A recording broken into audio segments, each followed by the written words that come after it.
నేనైతే బైబిల్ నమ్మే. ఏదియు మీకెంత మాత్రమును హాని చేయదు. మీ ఇంటి నిండా, మీ గుడులు, మీ చర్చిల నిండా మొత్తం రాసి పెట్టుకోండి. ఏది మీకెంత మాత్రం హాని చేయదు. శత్రు బలమంతరి మీద నాకు అధికారం ఉన్నది. ఊరకొక్క అంటే అన్యాయంగా వెళ్ళిపోయాడు. పోరా ఇంకోసారి రావద్దు నా దగ్గరికి అన్న నకరికలో 1982లో. అంతే సంగతులు. మళ్ళీ ఇప్పటికీ లేడు వాడు. వేరే వేరే విధంగా శోధించాడు అనుకోండి. కానీ ఆ పర్టికులర్ శోధన నా మీద పడి చెమటలు కక్కేటట్టు మధ్యరాత్రి నన్ను ఊపిరి అందకుండా ఉక్కిరి బిక్కిరి చేసి ఎప్పటికో వదిలేస్తాను. ఆ శోధన అయితే లేదు లేదు లేదు. నేను గమనించాను. నువ్వు సీరియస్గా చెప్తే సాతాను నీ మాట వింటాడు. శత్రు బలమంతటి మీద నీకు అధికారం ఉన్నది. వాడికేమో బలం ఉంది, నీకేమో బలం మీద అధికారం ఉంది. ఒక చిన్న ఇలస్ట్రేషన్ చాలాసార్లు చెప్పాను, మళ్ళీ చెప్తాను. పెద్ద లారీ ఒక ట్రక్ వస్తుంది, శరవేగంతో వస్తుంది, హై స్పీడ్తో వస్తుంది, ఫుల్ లోడ్తో వస్తూ ఉంది. దాన్ని ఆపాలంటే ఎవడు చేయబెట్టి ఆపలేడు. ఆపడానికి ఎవరైనా ప్రయత్నం చేస్తే అప్పచెయిపోతాడు. ఒక అమ్మాయి ఉంది, సన్నగా రిబటలాగా, ఏదో ఒక పూచిక పుల్లలాగా ఒక అమ్మాయి ఉంది. ఆమె ట్రాఫిక్ కానిస్టేబుల్, ఆ యూనిఫామ్లో ఉంది.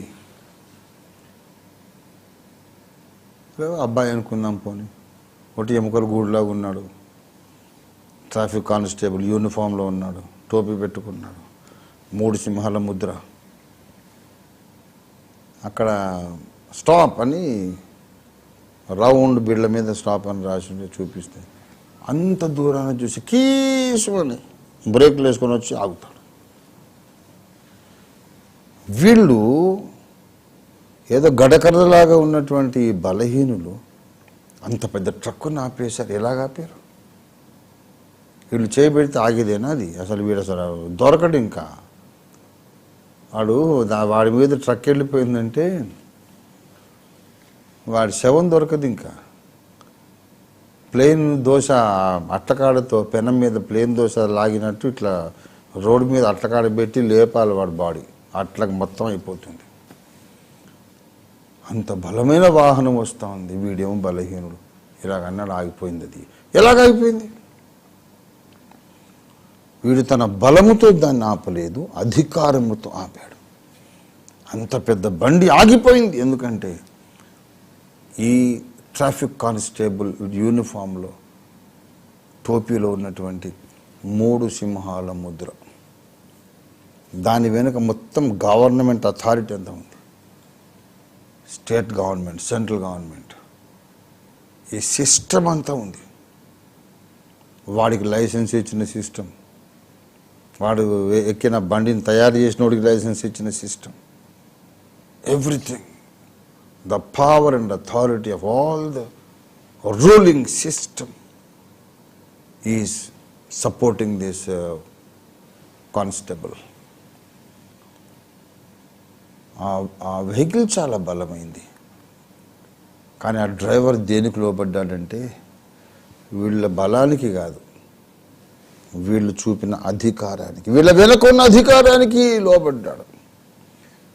అలాగే జరుగుతుంది. సైతాను వాడికి ఎంత శక్తి ఉన్నా సరే నీ వెనక విశ్వ గవర్నమెంట్ యొక్క అథారిటీ ఉంది.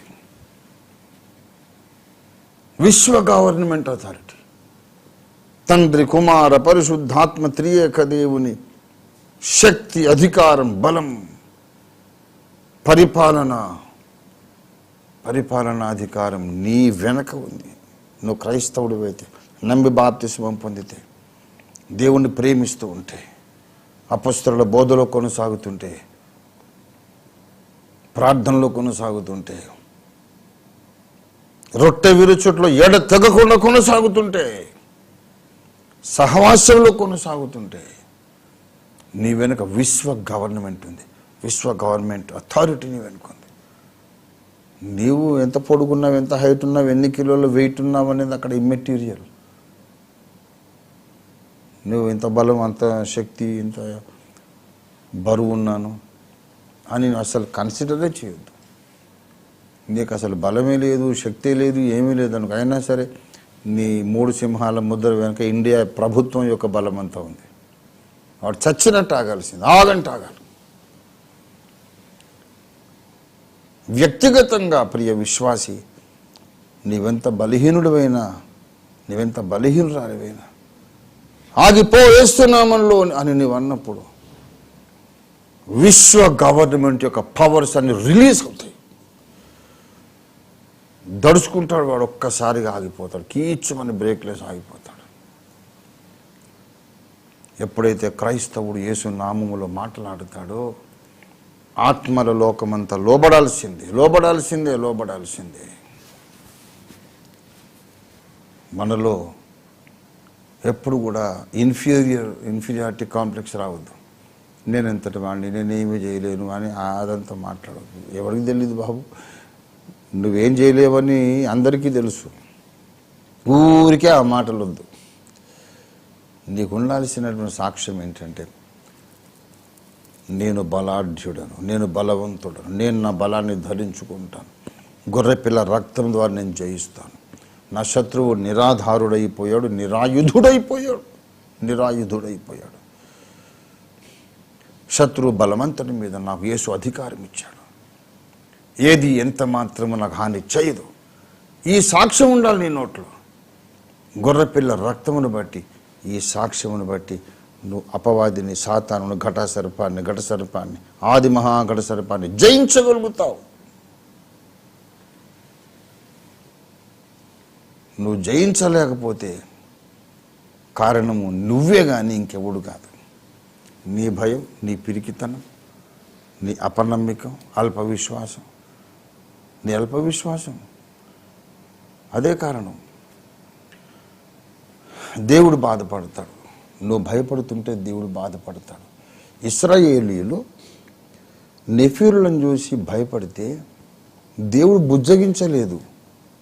లేదు నాన్న, చిన్ని కన్నులు భయపడొద్దురా, గుర్తు చేసుకోండి, ఎర్ర సముద్రం దగ్గర నా శక్తి గుర్తు చేసుకోండి. ఎందుకు భయపడతారు? నేనురా, భయపడొద్దులే బుజ్జు కన్ను, నేను కదా, నేనున్నానుగా, భయపడు అని దేవుడు బుజ్జగించలా. ఈ పనికి మాలిన వాళ్ళందరినీ చంపేసి నేను కొత్త జనాంగం సృష్టించుకుంటాను అన్నాడు. నువ్వు అవిశ్వాసంతో ఏడిస్తే దేవునికి అసహ్యం వేస్తుంది. అవిశ్వాసముతో నువ్వు ఏడిస్తే దేవుడు అసహించుకుంటాడు. ఇంకా నీకు ఎన్ని అద్భుతాలు చేస్తే నీకు శక్తి, దేవుని శక్తి నీకు అర్థమవుతుంది. ఎన్ని అద్భుతాలు దేవుడు చేస్తే నీకు దేవుని శక్తి మీద నీకు నమ్మకం వస్తుంది. ఇంకా ఎన్ని అద్భుతాలు చేస్తే నువ్వు శత్రువు మీద అధికారాన్ని నువ్వు చెలాయించడం మొదలు పెడతావు. ఇంకా ఉండదా? ఎప్పటికీ అంతేనా నీ బ్రతుకు? ఎప్పుడు బీదరుపులు, బలహీనుడిని, చేత కాదు, ఏం చేయలేదు, అయ్యి బాబు వాడు గొప్పోడు, వాడు గొప్పోడు, వాడు గొప్ప, వాడేంట్రా గొప్పోడు, ఏసై గొప్పోడు, దేవుని స్తోత్రం కలుగును గాక. లోక సంబంధులకు వాడు గొప్పోడై ఉండొచ్చు, కానీ మనలో ఉన్నవాడు వానికంటే గొప్పవాడు. మనలో ఉన్నవాడు నెఫీరుల కంటే గొప్పవాడు. మనలో ఉన్నవాడు నెఫీరులను చిటికలో భస్మము చేయగలిగినవాడు. మనలో ఉన్నవాడు విశ్వ గవర్నమెంట్ శక్తినంతా మనలో నింపినవాడు. క్రైస్తవుడు is an awesome force, I tell you. ప్రచండమైన భీకర శక్తి క్రైస్తవుడు. నువ్వు నమ్మాలి, అదే సాక్ష్యం చెప్పాలి. నువ్వు నమ్మితే దేవుడి మహిమను చూస్తావు. నువ్వు నమ్మితే ఈ సాక్ష్యాన్ని చెప్తావు. ఈ సాక్ష్యాన్ని చెబితే నీవు దుష్టుని జయించగలుగుతావు. దేవుని స్తోత్రం కలుగును గాక. వాడు చేయగలిగే కీడు ఏంటి? మ్యాక్సిమం చంపగలడు. మా ఇంటి ముందు రెక్కీ చేశారండి. మా ఇంటి ముందు రెక్కీ చేశారు. రెక్కీ ఏంటంటే తెలుసా? ఒక పెద్ద మనిషిని చంపాలి, అసాసినేషన్, మర్డర్ ప్లాన్ చేయాలంటే ఆయన ఎన్ని గంటలకు బయటకు వస్తాడు, ఎప్పుడు వస్తాడు, ఏ డైరెక్షన్లో వెళ్తాడు, వాళ్ళు ఒక డమ్మీ ఫిగర్ను పెట్టి అక్కడి నుంచి వచ్చి ఎంతసేపట్లో షూట్ చేయగలమని నా ఇంటి ముందు రెక్కీ చేశారు. 2 సంవత్సరాల ముందు సింహగర్జన చేశాను. ఎరా నా ఇంటి ముందు రెక్కీ చేస్తారు, ఎవడొచ్చాడు రెక్కీ చేశాడు, మొత్తం రికార్డ్ అయింది. తోలు తీస్తానో ఏమనుకున్నారు? అంత మునగలరా మీరు? 2 సంవత్సరాల క్రిందట కేపీహెచ్బి ఫంక్షన్ హాల్లో కేక పెట్టాను, అది రికార్డ్ అయ్యింది. మళ్ళీ కిక్కురు, మళ్ళీ రెక్కి లేదు, గిక్కి లేదు.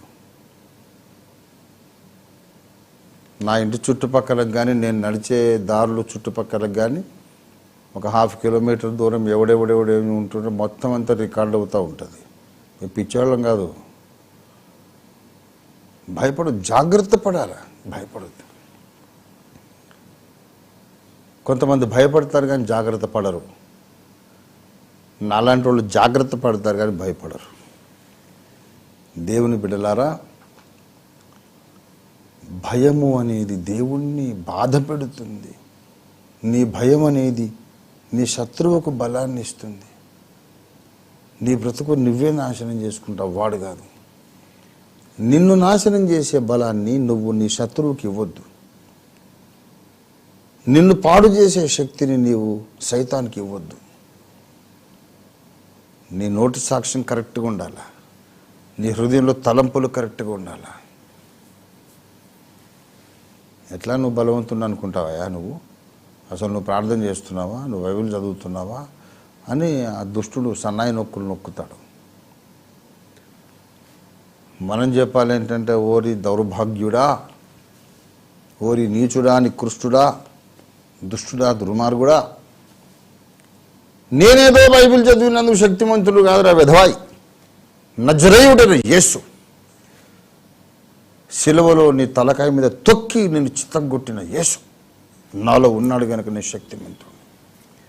నేను ఎప్పుడు బలహీనున్నో అప్పుడు ఆయన శక్తి నాలో పరిపూర్ణం అవుతుంది. బైబిల్ రారా సైతాన్, రా చూడు,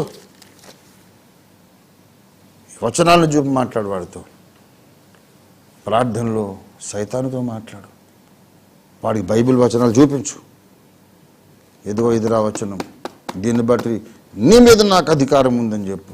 వాడు వినకపోతే అప్పుడు నాకు చెప్పండి ఫోన్ చేసి. When you exercise your authority in the name of Jesus, Satan will have to obey you. He cannot go against the commandments of King Jesus. Yesuraju ఆజ్ఞకు విరోధంగా వాడు చేయలేడు, ఏం చేయలేడు. ప్రభునందు ప్రియులారా, యుద్ధ సన్నాహ దినం ఇది. కొండలను పెకలించే దినం ఇది. కొండల్ని పెకలించాలంటే నీ లోపల ఒక మాట ఉండాలి. లేఖనమే ఖచ్చితంగా మాట్లాడుతున్నాను నేను. లేఖనాన్ని అతిక్రమించి ఈ ప్రెమిసెస్ నుండి ఒక్క అంగుళం కూడా బయటికి పోను. నేను పోను. ఖచ్చితంగా లేఖనం మాట్లాడుతున్నాను. కొండలను పెకలించాలంటే, సాతాను కార్యములను నువ్వు జయించాలంటే, అణిచివేయాలంటే నీలో ఒక మాట ఉండాలి, ఒక అభిప్రాయం ఉండాలి, ఒక తలంపు, ఒక ఆలోచన ఉండాలి. అదేంటంటే జకర్యా 4వ అధ్యాయం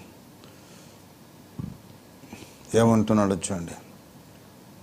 ఓ గొప్ప పర్వతమా, జెరుబ్బాబెలును అడ్డగించుటకు నీవు ఏమాత్రపు దానవు. హల్లెలూయా. ఏమాత్రపు దానవు. ఆఫ్టర్ ఆల్ నువ్వే పాటోడురా అని వాయిస్ నీలో ఉండాలి.